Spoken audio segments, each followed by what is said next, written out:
Hello casuals, you're welcome to the Casual Experience Show, where we give you exciting MMA news and updates. And on this episode, we have a whole lot to talk about, a whole lot of gists. And I'm here with one of my guys. He likes MMA, he likes the heart of professional fighting. Oyedika, how far now? Good to meet you, man. Welcome to the show. It's nice to have you. That's a very, very fun introduction. You came when you were around when Sheiks came around last time, and you felt the whole vibe of the studio and the arena. Yeah, that was on Sunday. Yeah, it was on Sunday. Sunday, yes. Anyway, you've always interacted with the Sheiks and the MMA crew, TMA crew rather. Yeah. So for us, that was the first time I was meeting him in close proximity, and I was just so excited and nervous. I could tell watching that episode, man. Yes. It was a very beautiful episode. It was? Yeah, because to me, it was like two of my guys I've met at different timelines. You get meeting here for the first time. It was just fun to watch. Yes. Yeah. I kept asking my producer, like, how was it? Because I felt like I just kept stumbling over words. Yeah. But Sheikh gave us his very best in terms of conversation, in terms of the knowledge, as in knowledge in MMA. Like, he broke it down. There is no how, even if you're a casual, like, you just watch fight for fight's sake, you would understood every word that he says. Yeah. Yeah. Yeah, that's one beautiful thing about Sheikh Ogbunoke as a person.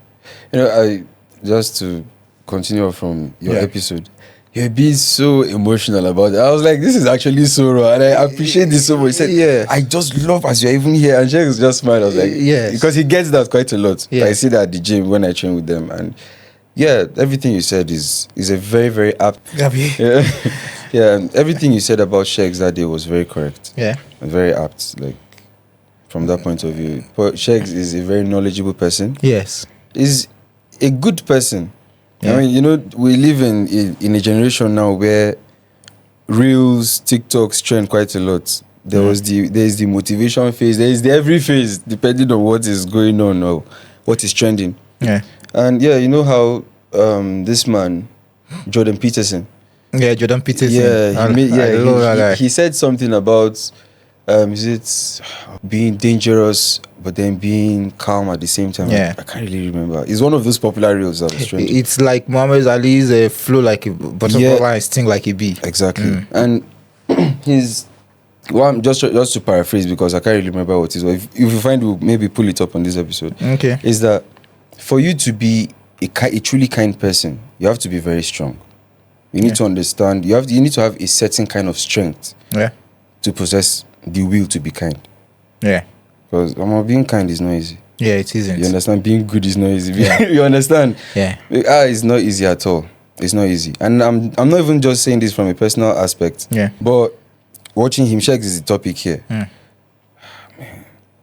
Sheiks is tough, man. Yeah. Sheiks is really tough. His let's use AKO. Yeah. Let's use AKO as a reference point. He has fought two people that have watched their careers quite closely. I've even met one, and I can say he's a friend. Yeah, I can say he's a friend. A friend, Flex Moonway. He's Congolese. Yeah. I hope I'm not getting this wrong. I believe he's Congolese. It's fine. We're on a podcast. Yeah, I just hope I'm not getting it wrong anyway. Because I said he's my friend. Like, we had quite a good conversation. We do check in with each other once in a while. He fights in the middleweight at AKO. I think that was at AKO 2 or so. And I learned this recently, that he defeated Sheiks. I didn't even know, because I haven't checked Sheiks' record. And then Sheiks lost recently to Daniel. Daniel Emeka. Yeah. Yes, he lost recently to Daniel Emeka. And to me now it kind of sucks, because he lost back to back. You understand? Yeah. And Sheiks is my sensei right now, man. I go to TMA, or shout out to TMA. Shout out to TMA, those guys, man. I go to TMA to train a lot, and they've opened their doors to me. And to me, it's almost like I'm studying jiu-jitsu. It's not like I'm not just going there to just train off my mind, no. Yeah. It's a lifelong commitment to me. And above all, you say, he's just a human being. Yes, he's just a human being. I'm a regular visitor of his page, and I notice his emotions and actions in, like, even when he lost to Daniel in AKO, Do you know he still posted it on his page? That he said something like, Emeka goes for the grappling. Like a regular person. I understand for martial artists, the ones that don't hold things to heart, there are many of them. Yes. In all promotions. But people kill themselves after losses. Yes, man. But to see one, like they even sucker punch themselves even after losses. Yes. Like, make a scene. Remember Pavlovich and Volkov recently, friends. But look at how it showed at the biggest stage. So for us, yeah, the casual experience, we are happy and we are excited, and we're excited for our growth. He, out of his own benevolence, he chose to come here and with open arms, and I'm sure he has good things to say about us too. Yeah. But before we keep talking about Sheks, we have lots of MMA updates to give. The first banger, it's like every week there's always a rocket of news. Last week it was Ilia Topuria vacating his featherweight belt. This week, in fact, couple of these. That's two. Yes, Daniel Uka is out of UFC 313. No, like against, what do you want to say? The replacements. Who is replacing him? Rafael Fiziev. Rafael Fiziev is facing. Taking into Hooker. That's what I'm like.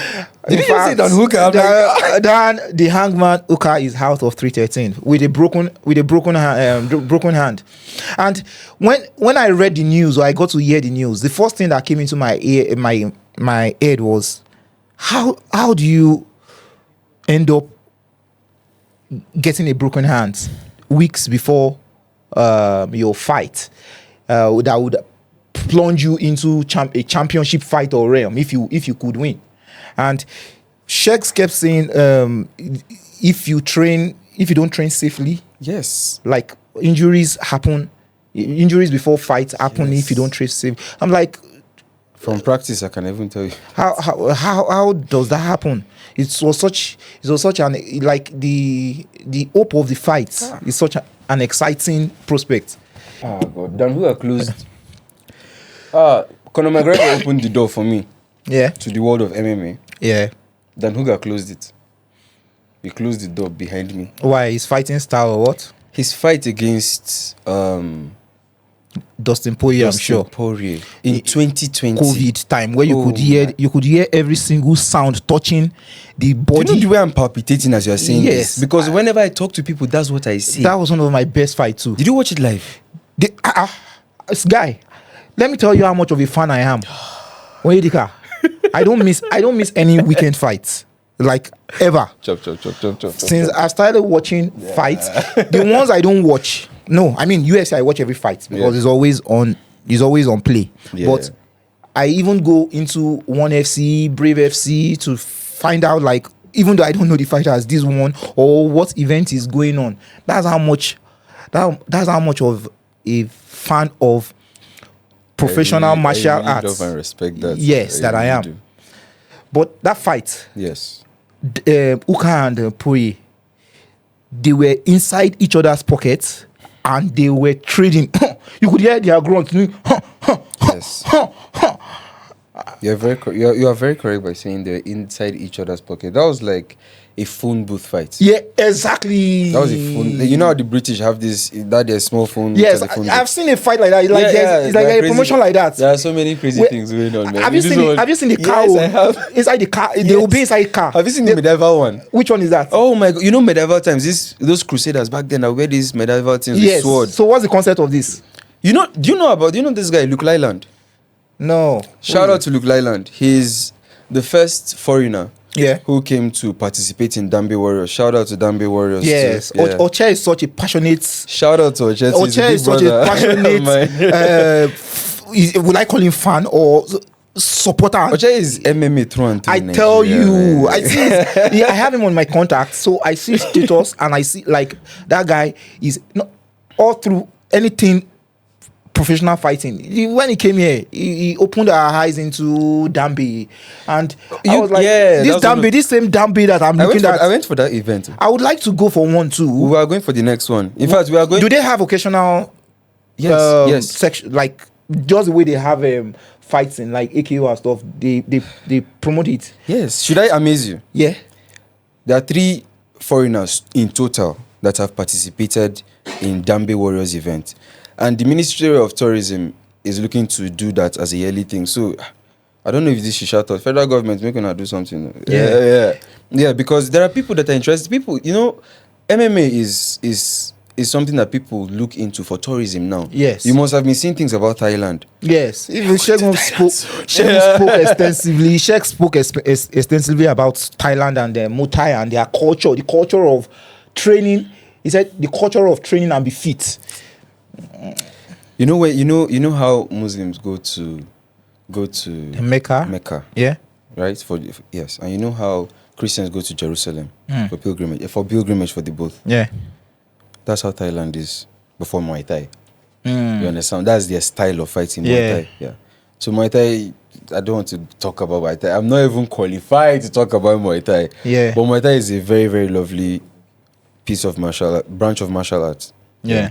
So, yeah, that's what they do there mainly in Thailand. There are gyms are like shops. You know how we say any corner you go to, you see an Igbo man there. Yes. He has a shop. Yes, he said, Sheiks explained that too. Oh, he said, yeah. Yes, and for Oche, when he was explaining Dambe, he explained it in the simplest. When I was like, is it not just guys that just this something that he is nerdy about to? He has studied extensively. No, I was saying they throw one hand, I throw one hand and there is nothing to it. It was like, can you imagine two guys fighting in the sand? Even playing ball in sand alone is exhausting enough.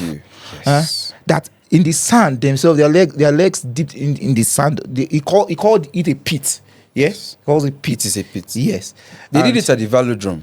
I mentioned that I went for the last event. Wow. They did it at the Velodrome, and I've gone for 2 MMA events at the Velodrome. AFC, so shout out to African Fighting Championship. I'm giving you guys a shout out because my guys, they fight for there, so I will turn up and shout like I own that octagon. Yes, and the casual experience too. We want to experience every caliber or mode of fighting. We want to be at the Dambe, we want to be at MMA, we want to be at everything too. We don't drink beer here on TV. But what do you say? What do you think? Do you think Rafael Fiziev is going to be a better replacement? Like, is the Rafael Fiziev versus Justin Gaethje fight a better fight than Danuka and Justin Gaethje? Honestly, this feels more like a therapy session, man. Yeah. Rafael Fiziev and Justin Gaethje too is going to be a very interesting fight. Did you see their first fight? Yes, I did, and I have a friend of mine. She's in Kenya. She's Kenyan, Kenyan Somalian, Najma. We discuss fights ever since 2019. We met on Clubhouse. So today, as far as new fight is coming up, that was one of the things that gingers me. Fights. We'll talk about it. So that was one of the fights that we did a preview for. Yeah. And I remember looking so deeply into Fiziev because Fiziev, as at that time, he was doing a regular job, which was, I don't know if he still is, a prison warden. Yeah. Yes. I didn't know that. Oh, yeah. So you can imagine he's about that life. Yeah. A Scandinavian. Yes, he is. Who is a prison warden. Yes. He is purely about that life. It looks like all these Lobrots. There are those series of movies we used to watch where these Iceland warriors. Yes. That's the way he even looks. Yeah. And even the first fight, I picked him to win. I don't know. Thank you so much. Now, let me tell you something. Merab is who I felt Fiziev should have been by now. Yeah. Not like if you could take away that injury he sustained after fighting Gaethje in the first fight. Yes. That's why I said this second fight is more than just a replacement fight. No. Fiziev is coming back for Gaethje's head. Yeah. I hope Fiziev sees this because if you look at Fiziev back then, Merab wasn't a star then. If you knew Merab then, you would know him as Aljamain Sterling's friend. Yes. You understand who Aljo was always hyping. Yes. Yes, and everybody was critical about Aljo, so nobody really wanted to rate Merab. That's why Merab beating Sean was such a big Merab, yeah. You understand? Because he shocked a lot of people. Yes. That was on one side. But Fiziev, is that fight, this second fight, Fiziev versus Gaethje, I feel it's going to be a very, very interesting fight. I mean, every second of that fight will be interesting because did he go the distance? Yeah, he did. He did, right? Yes, and Justin won. And Justin won. Yeah. Now, usually, Justin is somebody who goes for the knockout. Yes. He didn't knock Fiziev out. Yeah. And Fiziev is somebody that for me, if you give him the chance, he will knock you out. He didn't even grapple a bit in that match. Exactly. It was a striking fest. And Exactly. Justin seems to always come out of the pots well cooked when you put him in a overeating fire. That's the fights that you don't expect him. Can I bring something out of our group chat? Yeah. You know you're on the side of Justin and I was on Holloway's side on the group. Yeah. And we were cooking each other and your brother was in between. yes. Yeah, you're on the side that those last 10 seconds should not happen. And I was like, okay. So, you know the funny thing? That was just the first time in a long while I opened that group chat because should I bring work here? I don't know. Yeah, you've been an ardent person, talker, which Once is in a while, which is good for us. Yeah, okay. You could add many of your ardent friends too, like the lady you said. Yeah, I've told them. It's a growing community, Yeah. but we have a long reel of news to talk about. Oh yeah, because because of the fan, the excitement in us, we could talk about one topic for the whole program period. Yeah. Topuria vacating his featherweight.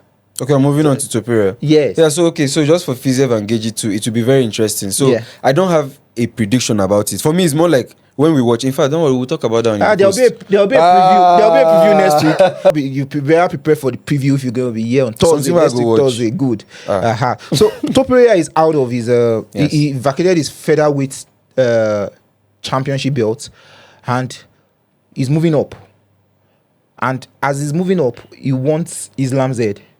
Islam is saying he has to fight. He has to fight a contender. I'm a clinical person. Let me respect Yes, he has to fight a contender. Yes. And Dustin Poirier is saying, come on, let me be your contender fight. Let me help you into the championship. You want the belt? Come fight me. And there is rumor that the UFC is also offering him Aman Sayuken. Okay. But he's saying he doesn't want that. Yes. But for me, You shouldn't. for me, this is my own view and opinion. Yes. Why shouldn't they give him a belt? Why shouldn't they give him the title fight rather? Why shouldn't they give him the title fight? They gave Volk the title fight against Islam twice. Yes. Volk didn't even vacate his belt. Volk went up twice and was beaten by Islam twice. John Jones went up. Well, John Jones is in another realm.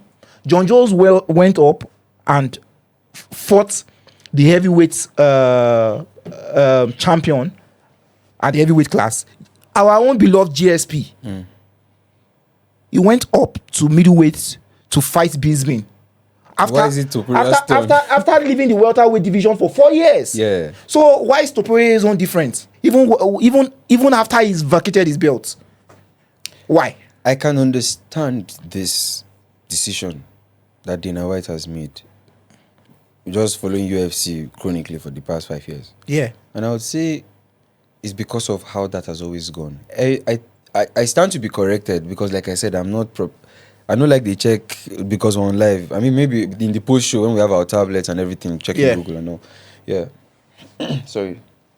But I believe he's doing this because if you check through, should I say history? Yes, if you check previous records, I don't think any champion has gone up.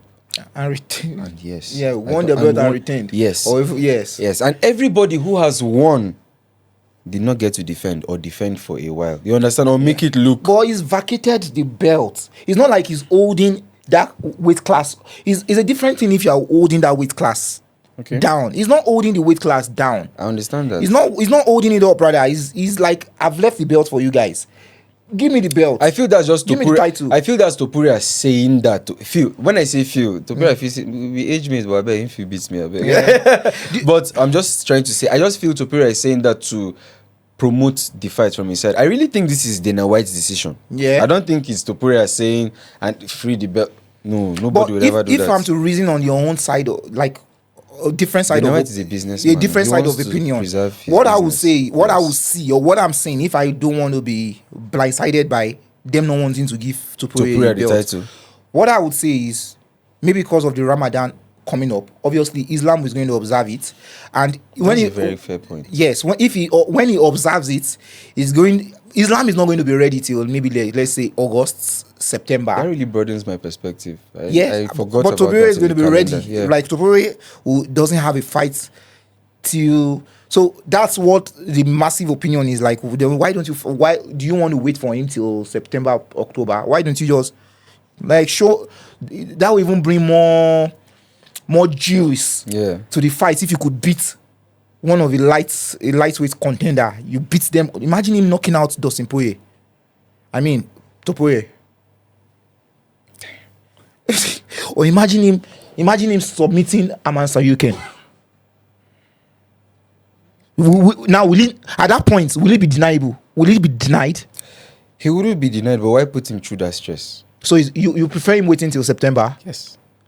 That's he's the champion. That's the wise move, right? Yeah, that's see why I'm struggling to like think this through. Yeah. Is if I were not the champion, which I am not. What you understand? How do it make sense? But thinking it through. Yeah.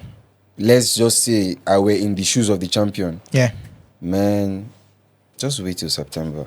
The odds are going to be in your favor. Right now, Topuria seems to be my Ilia Topuria.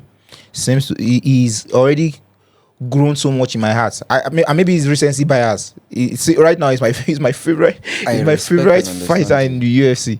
You see, for me, right? When Topuria started, sorry. Okay, sorry. I wanted to say, and he has the best celebration. You could see him sipping his cup Very of arrogant guy. You know, he didn't knock my guys out. Oyediga. No, I like him now. Do you know what? I like him. Do you know another thing? Let me give you another thing. Let me give you another thing why you should like Ilia. Do you know? Can you tell me what his motivation is? Check my profile. You will see the Moai emoji. Yeah. That's representing Alex Pereira. Yeah. You will see the rose beside it. That's representing Topuria. I have it on both that account and on my other accounts. Like, just have those two things. People might not really understand what it is, but I'm saying it now. That's what it means to me. It represents these two fighters, everything that they embody. Yeah. So I am very much on this guy's hype train. They just pay me saying knock out my if his money, he grew up in a very wealthy family. If he's like he had the world was his oyster. Yes. He had no reason to go fight MMA. Like if I'm to sit him down and ask, the only one question I will ask is what motivates you? Like why do you have to go through this rigorous, like for someone like Shakes now, he understands the Machine Gun Shakes, he understands the Nigerian situation and why I'm sure he sees a lot of young talent that has the zeal for mixed martial arts, and that's why he created. Shout out to that guy. That's why he created the TMA platform, and to bring in. I met that there is a particular young chap they kept calling African Spartan, very good looking chap, and you could see the confidence in his. That's his name. What did he call him? Jeb. You could see the confidence. Shout out to Jeb, the African Spartan. Yeah, you know that this guy is going places. If not for the like of Shakes, I mean, mentoring, tutoring him. Even you even mentioned it. Shakes being your That's my sensei, man. Exactly. For someone like Ilia, that's what intrigues me about him. What is his motivation? Like, what motivates you to go and say you want to start fighting, or you want to? He's just a gangster. That guy is just a dog. Yeah. Mentor. That's just what it is. And then you now decide. Do you know how sweet the taste of gold is? You now decide that I'm going to leave my belt. I'm going to leave this belt. I'm going for this. My hand chop out. I'm going for this scariest person, this scariest champion in the division. He's been calling out, and he's not holding back. He's been calling out Islam in every way. He's trying to not be arrogant about it. That's why he's talking. I really feel like Topuria is the kind of person that wouldn't talk. Do you remember that there was a scuffle? I'll go come on goose pimples for your body. Are you ready? Yeah. They're looking for you. You don't talk. Are you having the goose pimples? My God, if that fight had happened, you would have killed the hype of Paddy. Would have not just Paddy. Yeah. It would have drawn England back in MMA. Yes. You would have knocked out Paddy. Yes. And it would have been embarrassing. Because we didn't even know. Do you know what it means to knock out a Scouser? Yes. If you're a football fan, and Paddy in one of his speeches was like, "We don't get knocked out. Now it's we don't get knocked out. We don't get knocked out. Yes, we're Scousers. We don't get knocked out. I'm gonna knock you out. You know, is this Topuria? I'm gonna knock you out. I don't even know which one is. He calls him the water sanitizer boy. You know, Ilia threw a hand sanitizer. He threw a hand sanitizer at him. No. I think Ilia tried punching him. Then he threw a hand sanitizer at Ilia. So he calls Ilia the hand sanitizer boy. I threw the hand sanitizer at the boy. This is making me laugh. Yeah. But the Pimplet and Topuria had such a very funny encounter. Yeah. It's funny now looking at it in hindsight, because then, I won't lie to you, I hadn't watched Topuria then. Yeah. And me too. Yeah. Bro, I am 5'6". I've seen him, but I didn't take notice of him. Yeah, I'm 5'6". Yeah. So I get the whole short guys always overlooked. I get it a lot. Now that is Topuria now that we're seeing. But their trajectory is gone so far different. And Topuria was letting him know that, see, I'm not one to be fucked with. Yeah. I'm not one to be played around with. Don't do this with me. And he meant this thing, this thing that you are doing. Don't do it. If we reach octagon to fight at some point, if something brings us to fight in the octagon, I'll respect that but this thing this back and forth you are doing, don't do it with me. Yeah. I don't appreciate that. Do you know another person that's like this? Aman Sarukian. Yeah. Aman Sarukian too has a similar. He's from a wealthy family. He has everything. This is the balance I was trying to strike. Yeah. Yes. They are not coming from the stereotypical fighters. Yes, you know, money and all. I've lost so much. I'm trying to fight to feed my family, like Ngannou now. Yeah. Or a lot of Cameroonians. One day we'll talk about Cameroonian fighters. Bantu Warrior. The Bantu Warrior is another fighter from TMA. Who is he? What's his nationality? Cameroon. And he trains in TMA. Yes, he's fighting out of TMA. He fights out of TMA. Yes, that's how the usual. Yeah, he fights out of TMA. Of TMA, yeah. No, very. You will know that name very soon. Okay, I'm like more about the name. Yes. Yeah, like everybody will know about. Yeah, everybody know about the name. So Bantu is one of our. Even though I've not been to the TMA, I'm rooting for the gym, and I just wish a whole lot more gyms are out there. Aspirations and manifestations, Yeah. Thursday, Friday, Saturday. Sunday is jiu-jitsu. If you are free on Sunday at any time. Yeah. Sunday is jiu-jitsu day. We can go for jiu-jitsu. That's my off day. I work. No problem. Alternate days. Let's talk about 2 more fights. We have the UFC fight night this weekend, but Yamahiro has finally been booked against Kali Roundtree for the April card. When was this announced? Today, April 26th, the main event. I don't do on call since yesterday. Yes. So I've lost track of time and day.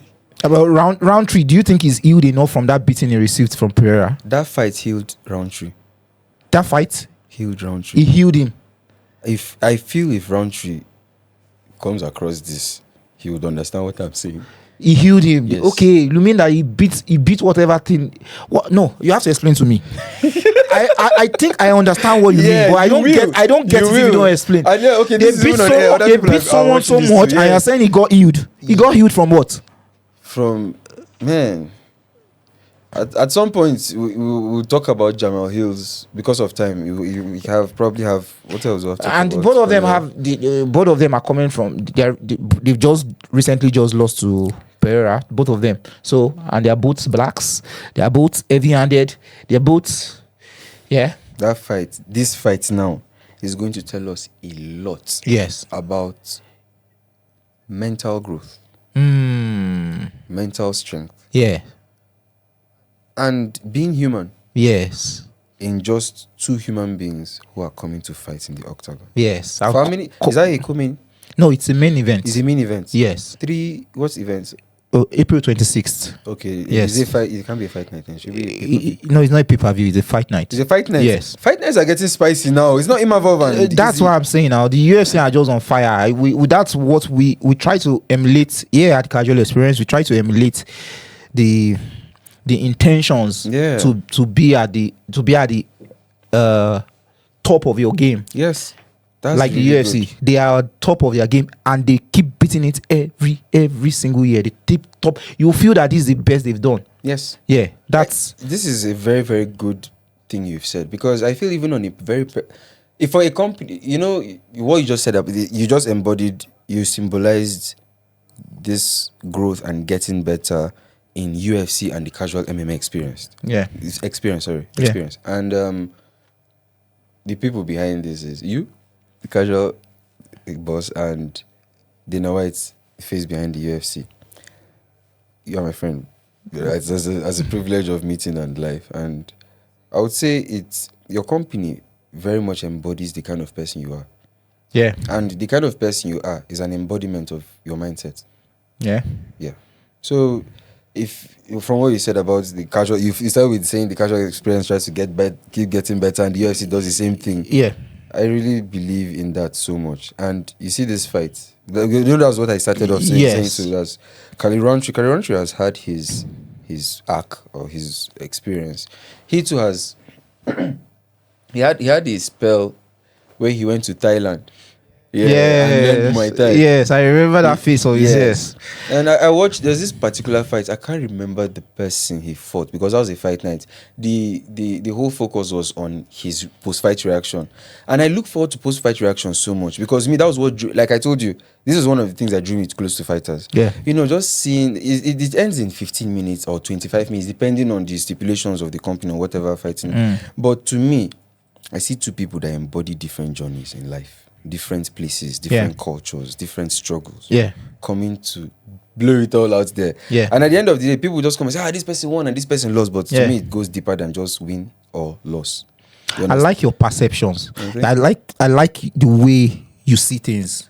In whether in real life and even in terms of fighting. You're like the first person that is giving this perception, which says a lot of how you think. So I encourage you to keep doing that. Oh, thank you. It's nice. Thank you so much. Really appreciate that. What I love, you know, in mixed martial art, I'm trying to not say fighting much because Shegs, when I kept saying fighter, he kept saying professional athlete.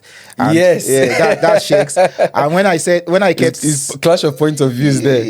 And I know I get what he means. But after the experience, people will now understand each other better. Yeah. And even throughout the program, I kept saying fighter because it was already ingrained in me, and it never took any heel to it. What you said about two different journeys is true for round 3 and Jamahil. They are thresh points. Two of them are coming from not two knockouts from the same person. Jamahil got knocked out in the first round, where Pereira, where he kept doing like this to him. So is this a fight? You know where that's from? Kabilem. Kabilem, and round 3 got knocked out through a tedious beating by the same Alex Pereira. So, well, if Pereira wants to be funny, he will say my children are fighting. But Pereira has so much respect, and these two, there's so much mutual respect between these three. Yeah. So I feel to be respectful. Yeah. This fight is a very big fight. April 26th. Yes, 26th. Oh God. That's how many months from today? That's just next month. No, it flies by now. Yeah. It flies by. Weekend flies by. So let me bust your head. Yeah. I'm on my head on 2 busts from today. They come from work. So my bust that more. Bust that more. They go make I go sleep well. Yeah. I guess. UFC 313 is next week. March 8. Just like that. Alex Pereira and Ankalev. It's just next week. It's just around the corner. And that's how we've been getting fights upon fights, fights upon fights. You don't bust my head, Sha. Because I've been this scared. You know what you just do me? You just be like, I put hand for your shoulder and I'm like, do you want the good news or the bad news? But at this point, I'm not wearing jacket, I'm wearing my waistcoat. Yeah. And like, which one this guy gives me? And now they are even, they are bringing up Sugar Sean and Merab. That's UFC. Sugar Sean and Merab too. It's a fight to make right now. But like, really, what do we need that for? Don't you know the outcome? What's going to be different? Yes, they are knowing the outcome now, but it is still going to sell. That's what is Dana White's business right now. You think Merab and Sugar Sean too is going to sell? Do you know why? I beg to differ. But you know why? That fight was a huge curveball in the storyline, in the timeline of fights. Oyedika. Yes. What do you think Sugar Sean is going to do differently? Personally, I don't know. Maybe he'll try to wrestle.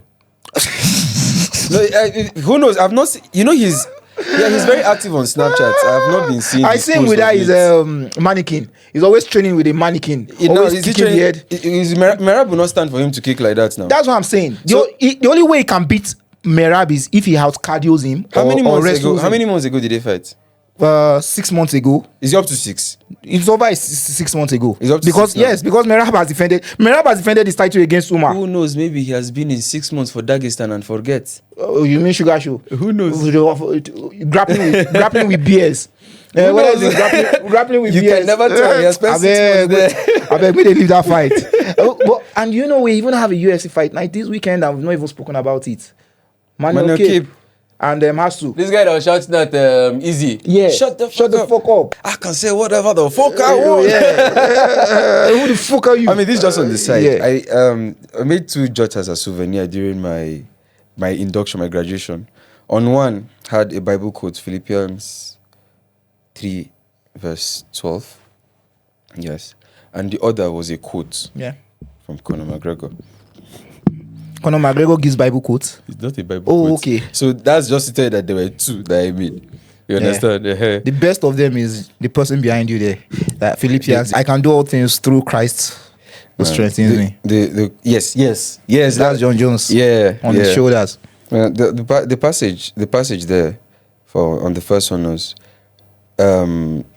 forgetting. I will just paraphrase, because there's the A and B part of that verse, but I put the whole thing there. Yeah. So not to be taken out of context. Yeah. But for me, my context, and I'm taking it from there, is forgetting all that has been left behind and pressing on towards the goal. Yes.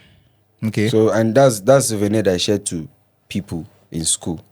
I don't have any of them anymore at hand. So it's now with people. It's just like I have a souvenir of other people that reminds me of them.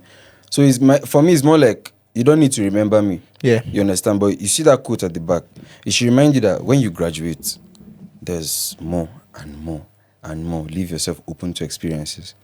It's like an intrinsic message. It might mean anything to anybody, you understand? Yes. But that was what I get you. It's a phrase, it's a verse I've always kept to myself. And McGregor's. So you were trying to relate it to this fight weekend? Yes. To Kape or Asu? Yes. Manel Kape. It's Manel Kape, and that's the confidence. Yeah, that's the confidence. Yes. I said it in one of our earlier podcasts when he was fighting that he's just like a Tasmanian devil.